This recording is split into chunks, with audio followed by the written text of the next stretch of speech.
That's epidemic. Sure, most definitely. That sounds like it. Yeah. So we've got the bromides in the commercial pastry items that when you go in and you get that blood test taken, it's coming up that your thyroid is fine, because more or less thyroid mimics bromide in the blood test. Bromide, then, like I said, it's a toxin. So I remember back when I was growing up, because of like with the threat of like the Soviet Union and the nuclear war, they always had you have iodine pills on hand just in case. Do they still sell iodine pills? You can still buy iodine, at health food stores, or there's things that you can take as well, like on KingdomOfHealing.com. You'll find the thyroid support, which has a little bit of a thyroid tissue in it, so it's classified as a protomorphogen, which is a glandular. And glandulars work really well because they have the same cell structure as the gland that you're taking. So if you have really exhausted, underactive thyroid, taking a thyroid glandular in a base of herbs that feed and restore, the health to the thyroid, which is, vitamin A, vitamin D, vitamin E, your algae family, that kelp and spirulina, blue-green algae, red algae, red marine, chlorella, nori. Those are all algin. Algin is a seaweed loaded with iodine. And one of the things that algin is so revered for is the ability of it to pull radiation out of the body. And all of those you can find on KingdomOfHealing.com, all of those. And the thyroid support. And so when you put that into a base, the protomorphogen or the glandular, when you put that in a base of specific herbs and vitamins, what happens is that your particular gland functions better by taking that glandular in that combination, because your body's kind of running off that glandular. So while your body is getting the oomph and the help from the glandular, it's in a base of nutrients that are feeding and helping your thyroid to become strong. Okay, so that is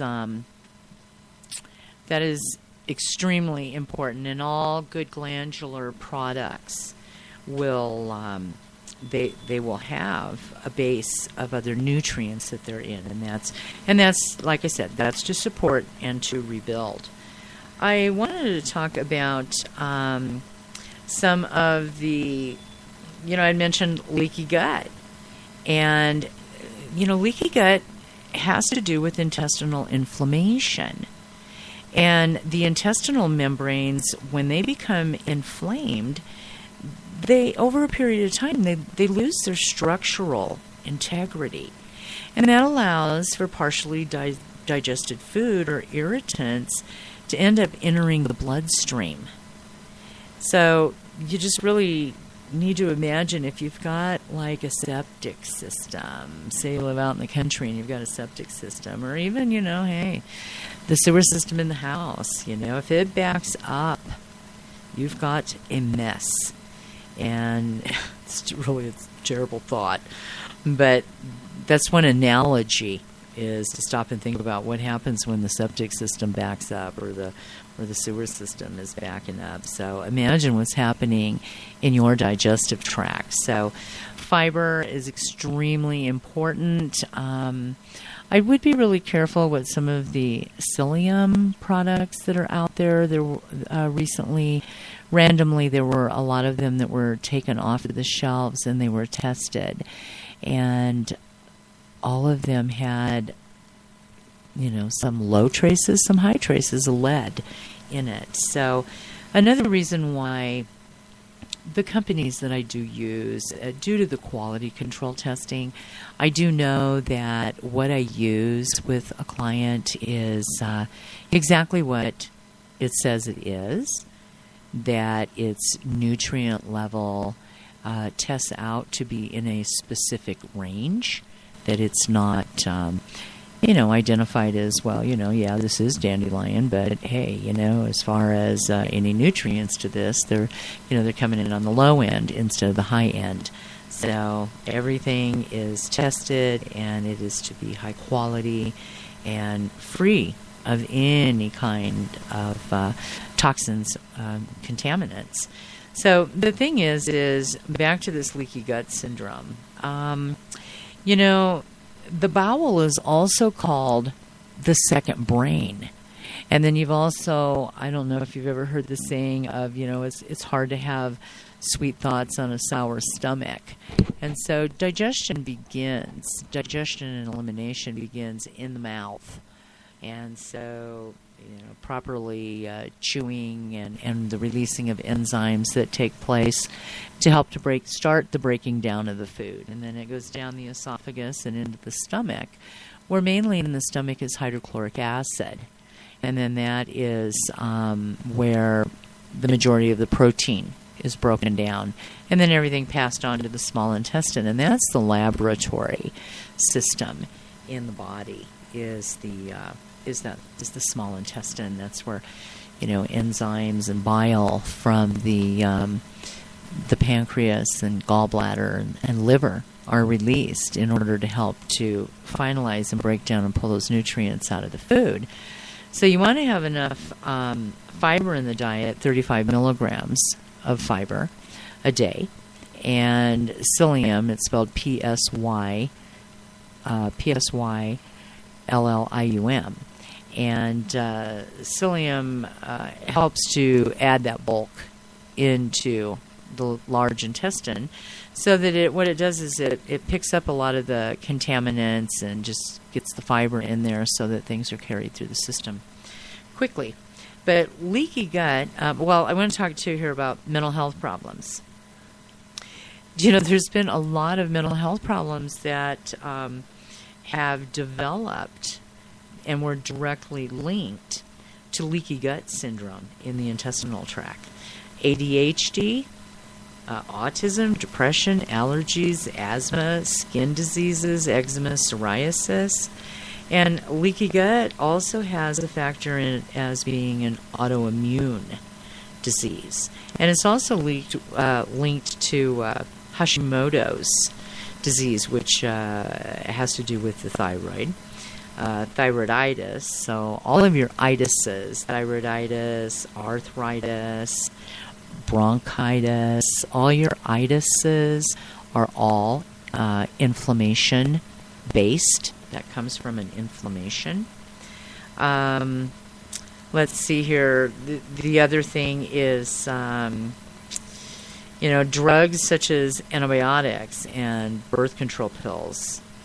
Chronic fatigue is also another problem that develops from leaky gut syndrome. And parasite infestation, enzyme deficiencies. People with leaky gut syndrome cannot handle high carbohydrate diets. So if you're high carbohydrate diet sensitive, you could possibly, the root cause here could possibly be leaky gut. Leaky gut could also be the root of the problem with, fibromyalgia. Oh, really? Because of the reabsorption of the toxins back into the bloodstream and circulating throughout the body, causing inflammations to be set up throughout the system. Interesting. Okay. So digestion, as far as if you don't deal with heartburn, if you're dealing with heartburn, papaya mint is something that works really, really well. Another thing is chlorophyll. which is made from alfalfa and other greens. And so chlorophyll is very balancing for the pH. It neutralizes all that acid in the stomach. And so, you know, if you don't want to do the over-the-counter stomach antacids, which I don't ever recommend them, they throw that just neutralizes all those acids for so long that that's not good either for the stomach. So you want to always have in mind that what you're doing is you're bringing in a corrective diet and regime to give the nutrients to the body to cleanse and detox and to build.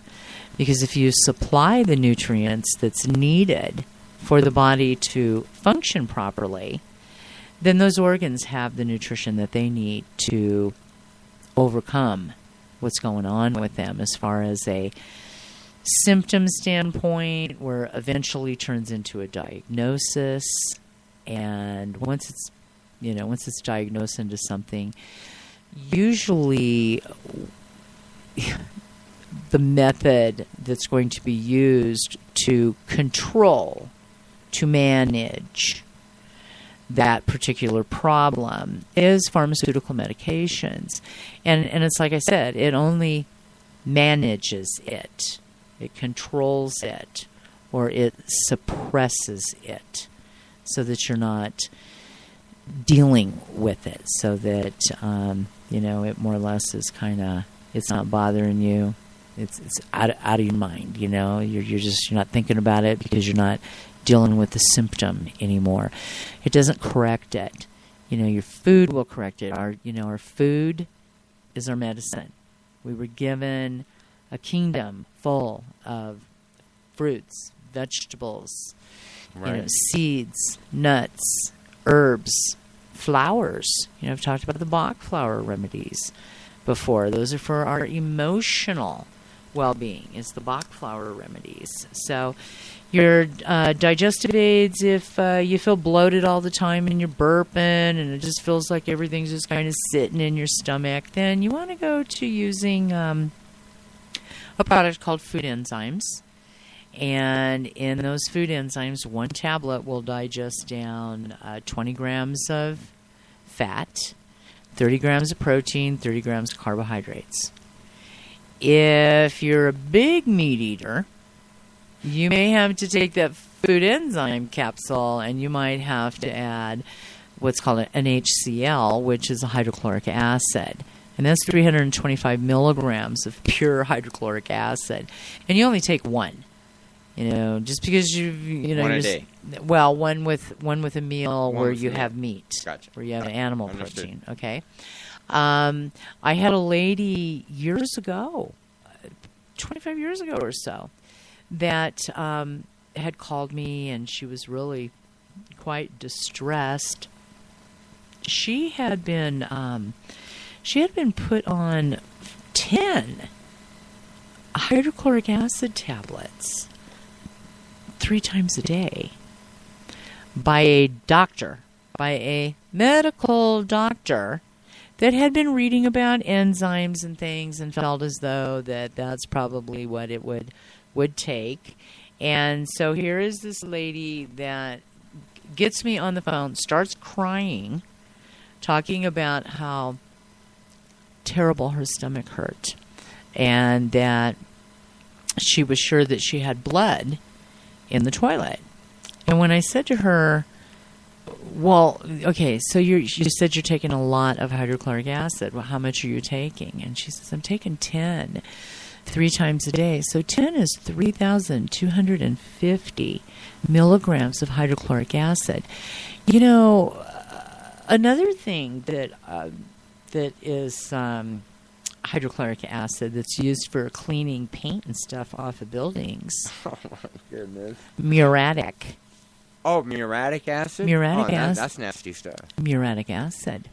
So I said to her, okay. And hydrochloric acid occurs naturally in the stomach, sure. and the little pumps, the little hydrochloric acid pumps in the stomach that the medicines that, the prescription medicines that you take, shut those pumps off. shut off. They have a purpose. They need to digest down, the protein.